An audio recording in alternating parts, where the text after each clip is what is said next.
Bonjour et bienvenue sur Clean Rider pour essayer la nouvelle Energica Xperia, un trail sportif 100% électrique. Mais avant toute chose, je vous invite à vous abonner à la chaîne YouTube de Clean Rider et de ne pas oublier de cocher les notifications. Alors commençons par parler de la marque Energica qui est encore méconnue bien que le constructeur existe depuis 2014. C'est aujourd'hui le constructeur de motos électriques, on va dire le plus abouti avec Zero Motorcycle. Alors, ces machines sont fabriquées en Europe, plus exactement en Italie, à Modène, comme les Ferrari. Et d'ailleurs, sur le carénage, il y a marqué « fièrement fabriqué à Modène ». Alors jusqu'à présent, la marque Energica proposait des roadsters ou des sportives, et là, il s'agit de son premier trail, et le constructeur en a profité pour revoir entièrement toute la moto. On va dire que c'est la deuxième génération d'Energica. Donc on a un nouveau cadre en acier avec la partie arrière en aluminium et un bras oscillant en aluminium, une batterie d'une capacité de 22,5 kWh brut, ce qui nous fait 19,6 kWh de capacité nette. Il s'agit toujours d'une batterie au lithium polymère. La capacité n'a pas beaucoup évolué. Ce qui a beaucoup changé, c'est surtout le moteur. On a un tout nouveau moteur, beaucoup plus compact qu'auparavant, moteur synchrone à aimant permanent, qui va offrir 80 chevaux de puissance nominale pour 115 Nm de couple, mais sa puissance en pic peut atteindre 102 chevaux. Et le couple à la roue, avec la démultiplication, peut atteindre jusqu'à 900 Nm.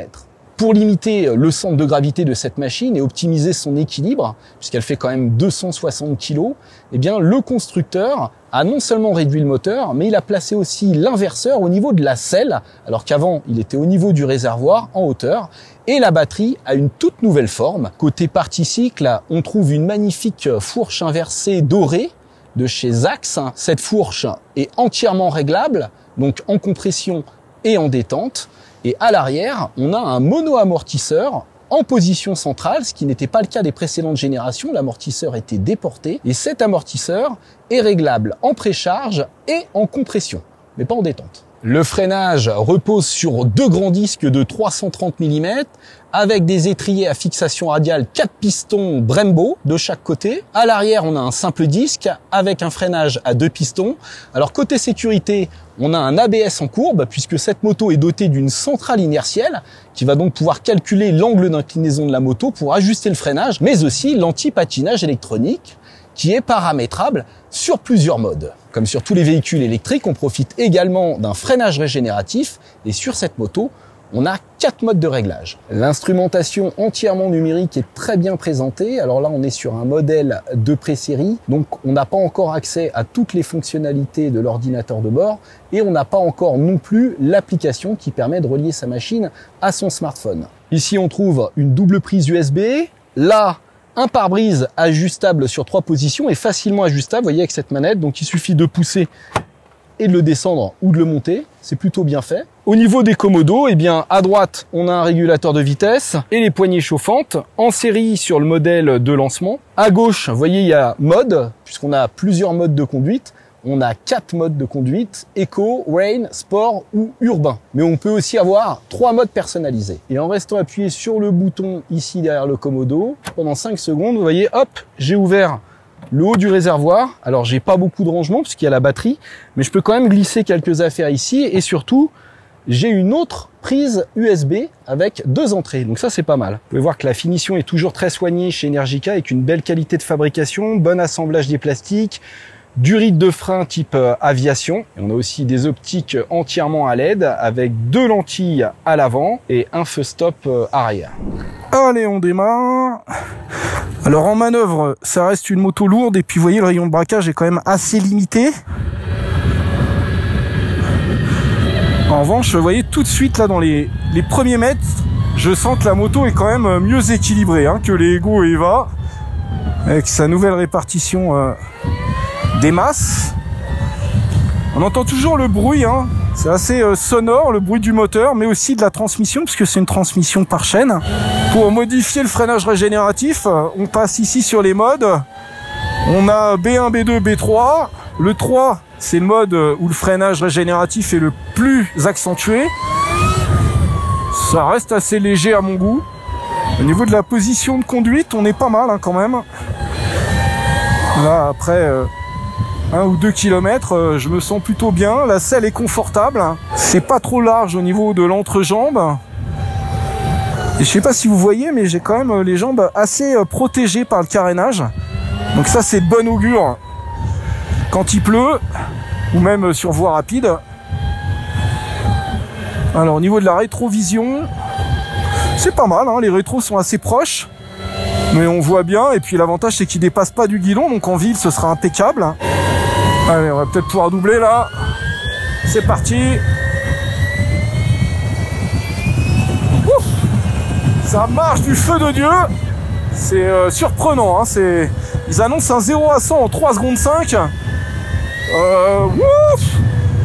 Bon, c'était déjà le cas hein, de Lego et de l'Eva, qui étaient des bombes fulgurantes.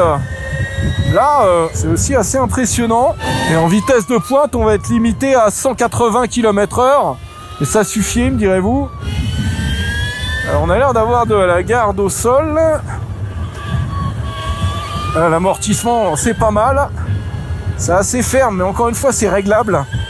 L'avantage, vous voyez, je vais prendre les freins là. Ouais, ça plonge pas trop. Ouh. Oh là là là là, ouais, ça bombarde. Hein. Je vais mettre la visière parce que ça commence à aller vite là. Alors on sent quand même hein, qu'elle fait 260 kg. À l'inscription, c'est un petit peu lourd, mais je dirais que c'est pas plus lourd qu'un trail 1200 cm3 type Triumph Tiger. Alors on a aussi un frein au pied. Le frein au pied par contre est pas comme sur les Eva Ego, on n'a pas un super feeling. Allez. Là, boum boum. Ah, ça encaisse bien. Hein. On voit qu'on a des très très bonnes suspensions. Après c'est comme les Tesla, hein. Faut faire attention parce que avoir autant de couple, hein, c'est wow, ça vous projette entre les deux virages.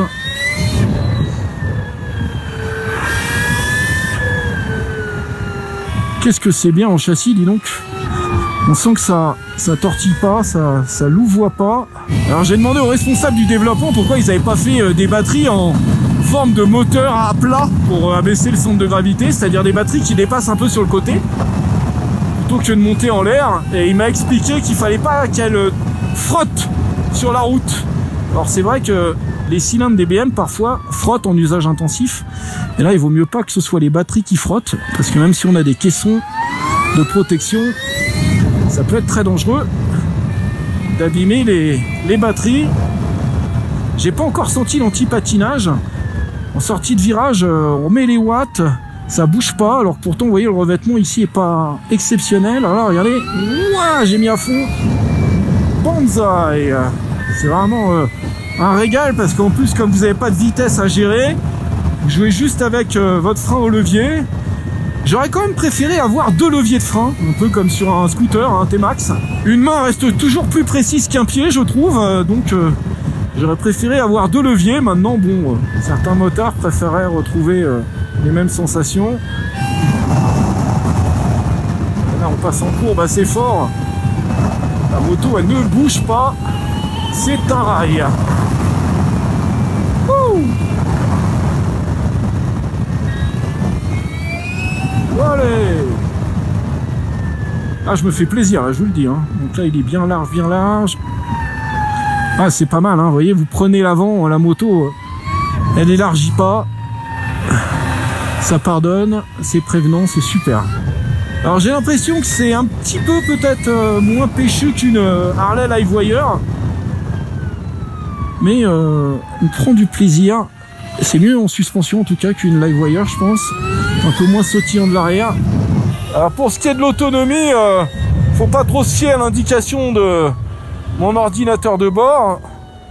Il me dit 100 km restants avec 75% de batterie, et j'ai parcouru 35 km de Virolo. Donc ça nous ferait 135 km minimum en tartinant comme un malade. Selon les normes, elle peut faire 222 km. C'est quand même très très bien. C'est une bonne autonomie pour une moto électrique. C'est quasiment l'autonomie d'une moto thermique. Et maintenant, il va falloir la rendre.